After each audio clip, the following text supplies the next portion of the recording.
The Atlantic put out an article last year, and it was called "Separating Sports by Sex Doesn't Make Sense." Right. And talked about how we separate sports like the WNBA just because it's just socialization. This is insane. I agree. Okay.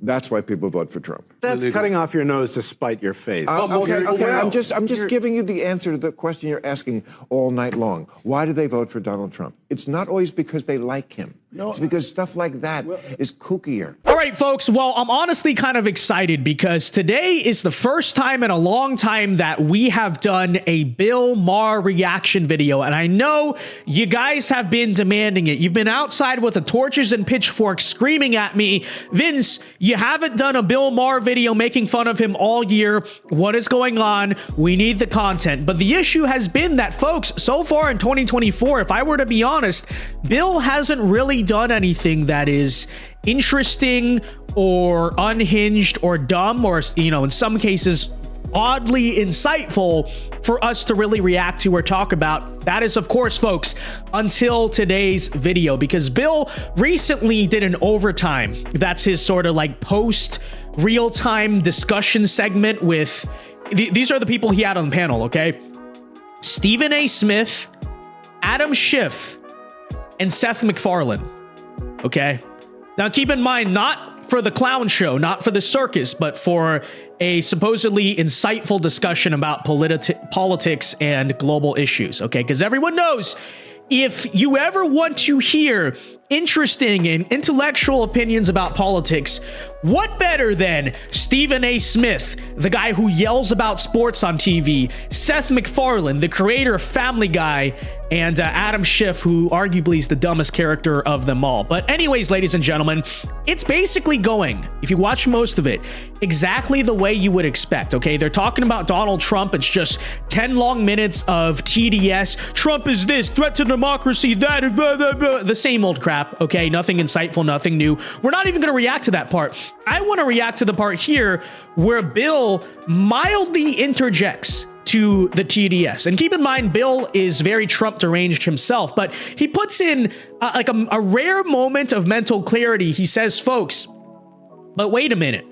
What if there are like valid reasons why a lot of Americans may vote for Trump? What if not every person who votes for Trump is crazy or racist or whatever? That's basically what Bill interjects and says. And Seth MacFarlane gets kind of visibly pissed at him. So we're going to react to some of that here today. I wish I could play more of the overtime, but unfortunately HBO is a big copyright troll, which is why I had to kind of sit down and explain to you a lot of it. So we're going to have to flip the video again and try to pause as much as possible to not pick up their filters. But let's react to this short segment here that we have of Bill Maher mildly challenging TDS and the whole panel being like, all right, so take a listen. I respect the fact that you don't share my pessimism. I truly do. I understand where you're coming from. But I think that's part of the problem. I think the Democratic Party should share my pessimism. I think they should be on high alert. I think they need. So basically, right, Adam Schiff was saying, no, you know, he's just doing party propaganda. He's saying, no, Democrat voters are going to save democracy in 2024. And don't worry, Joe Biden's going to defeat that evil Trump fascist. And then Stephen A. Smith says, well, I don't know if I'm so sure about that because there's so many, you know, basically there's so many racists in America. You know, all the white racist people, they outnumber me. You know, it's just such a circus. But to treat him with the seriousness that it deserves, because you having a lot of faith in the American people. The man did get over 74 million votes. You've got people that are looking at Joe Biden. I'm not going to call him a cognitive mess or anything like that. That's very disrespectful. I would never speak about our president that way. But he is a cognitive mess. Everyone knows it. Everyone sees it. Okay. And Stephen A., you say very. What the heck? You call athletes all the time. You say they're washed, they're trash. Like, that's kind of your job. But talking about the president, we would never call him a senile old fool. Okay, I don't know. Like I said again, but yeah, Stephen A. Smith, right? The guy everyone wants to hear political opinions from. I don't know why or where Stephen A. suddenly became this political figure that people listen to or care. Who the heck cares about Stephen A. Smith's political opinion? Okay? Like, what? I don't care about him any more than I care about Pat McAfee's or any of these sports figures. I don't know, but here he is, of course, on Real Time. I have no idea. Anyways. When you're 82 years of age, it's not offensive to say you're no longer a spring chicken and you don't seem to have the level of vibe and the energy that you once used to have. And so you take that into consideration. You can't ignore the fact that this man is a threat. Oh, make no mistake. I take him as serious as a heart attack. Okay. I'm optimistic, but we're going to have to fight tooth and nail. I take him as serious as a heart attack. And folks, keep in mind, we're playing a small portion here. And again, I'm pausing a lot because HBO is going to copyright it if I don't. So don't come in the comments saying, why are you pausing so much? But the TDS is just, I treat him like a heart attack. I saw Anna Navarro on The View earlier today said I kid you not, she said Trump is a threat to the universe. Maybe we'll play that clip after this, but it's just and 2016 is back. We're going to have to overcome is all the efforts to prevent people from voting. Okay. We're going to have to turn out our people. We're going to wait. Hold on. So here's how he says the only way Trump can win in 2024 is voter suppression. Take a listen. Efforts to prevent people from voting. Okay.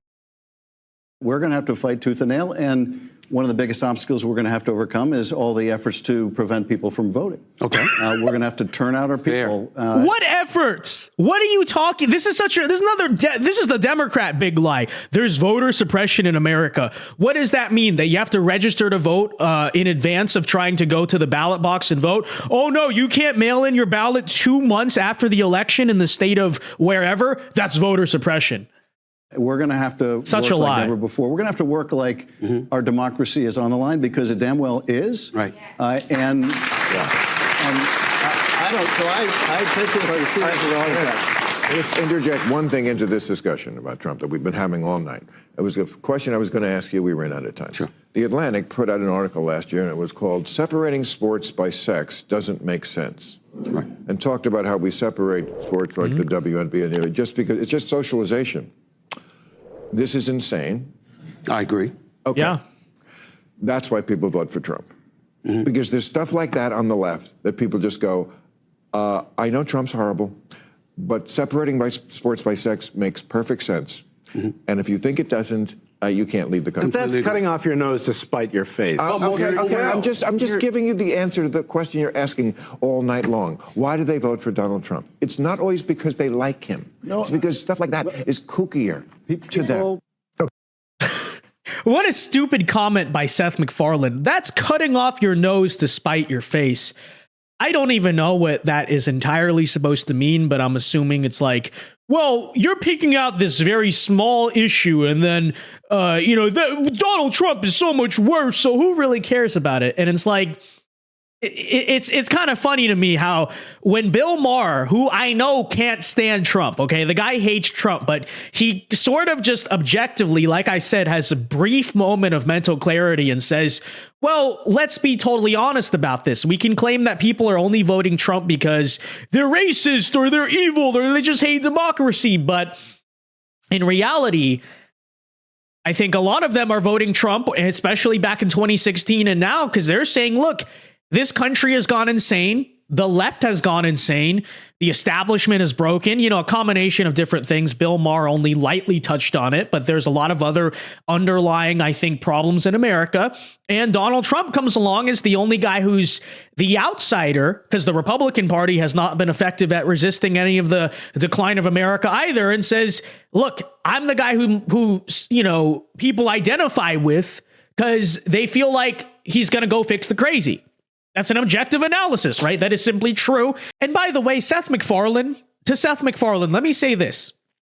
Who the heck do you think you are? I mean that sincerely. Who do you think you are? Because you're going to stand here and tell people that the gender stuff doesn't matter. Yeah, the sports stuff is a little weird, but why does it even matter to people? I don't get it. I looked you up.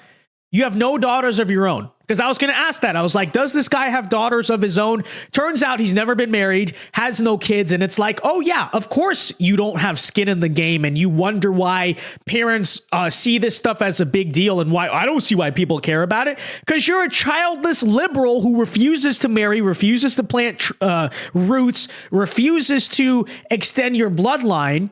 Okay. And so, of course, you're not going to understand it. But let me say this to people with daughters and sons, by the way, to people with children in general, when you want to talk about what's being taught in schools and the way the agenda is being pushed, people with daughters, if you want to talk about the women's sports stuff, let me say to the parents who have to deal with this stuff, yes, that is a big deal to them. Yes, it will be one of the top issues that drives them to the ballot box this November, and that's perfectly rational and reasonable. And I understand that because Seth MacFarlane has never had kids and just has no paternal understanding, he's a similar to Bill Maher, you know, that sort of just let me be single and hedonistic my entire life and never settle down. I understand to your brain that's not going to make sense to anyone, right? The idea of protecting your children and your children being the most important thing to you. But let me say, you naive fool, that to people with kids your age who actually did the thing they should be doing by your age, which is having children,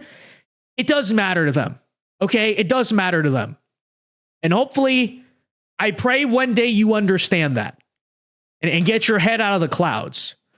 Seriously. And Bill is absolutely right. It is an objective fact. You know, I love Trump a lot, but it's an objective fact that a lot of Americans who are maybe center right or even in the middle, who are not the biggest fans of Trump's personality, and even conservatives, by the way, who are not the biggest fans of Trump's personality, his demeanor, or whatever, will indeed look at what Biden has done to the country and look at the cultural craziness of the left, of the woke, and it will drive them right into Trump's hands. And notice immediately people like Seth MacFarlane and Adam Schiff completely reject that. They say, no. But to tell you the truth, I'm actually glad that they're doing that, right? I'm glad they're not listening to Bill Maher, because I will say this. As a person supporting Trump in 2024, Bill Maher's advice for the Democrats is actually a little dangerous for us. Okay, that's the honest truth. Okay, and that's why, you know, as much as I poke fun at Bill Maher, sometimes he does deserve credit for certainly not being the stupidest person on the left. Okay, I think he's very far from that, because he is actually saying, and he's been saying this to his own party, who is so convinced, right? Donald Trump's a threat to the democracy. How could anyone vote for the insurrectionist who has 91 felony counts? You know, the same exact stupid talking points. Bill Maher is one of the few figures on the left saying, guys, look at the situation. You know, Joe Biden is a senile old fool, but forget that for a moment. That's not even what he talked about specifically in this. Furthermore, our side has gone insane. Right. And that's what Bill Maher, not just on this show, but I've noticed on a lot of different shows, has been trying to tell his own side. He's been trying to say, guys, this woke craziness, men and women sports, transing the kids, the stuff in the schools, all of this crap is going to lose us the election. And notice how his warnings, his advice are so soundly rejected by the rest of the people on his side. I do have to say, though, that's honestly a good thing. I'm honestly glad of that.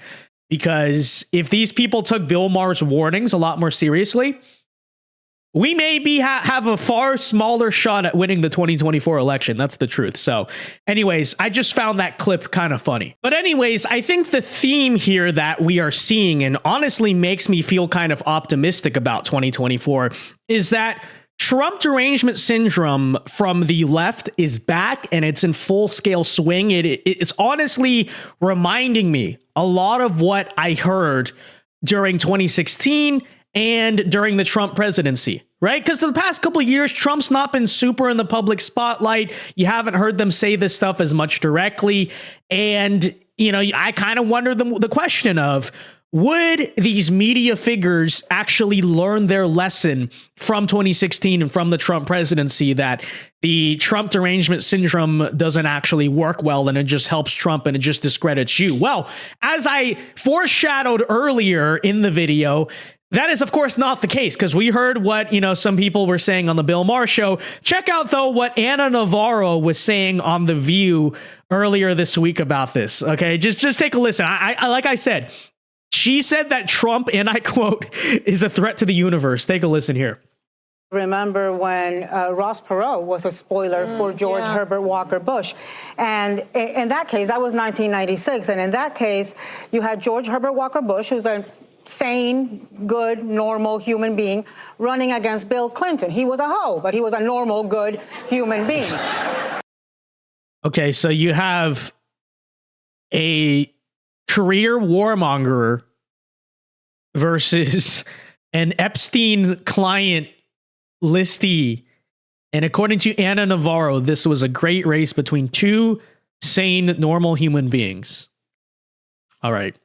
In this case, you have got Joe Biden, a sane, decent, normal human being, running against a man who is an existential threat to democracy and to the foreign world, to the international world, to the universe. So, wow.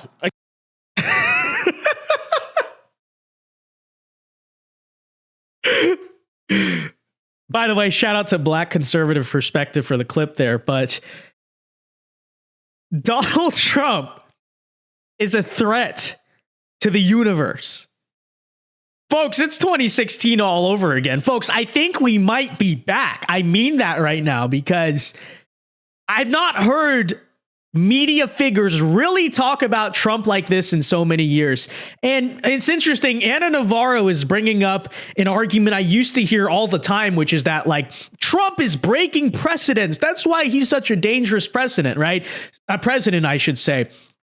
And they'll kind of make these weird arguments where they'll name all the past establishment presidents like Bush, like Clinton, and basically make the argument that, well, look, they were normal. They were the establishment is good, right? This is the argument they've made is the establishment are actually the good guys. And they were people of decent moral character, Republican and Democrat, AKA they were the uniparty. They defended the uniparty.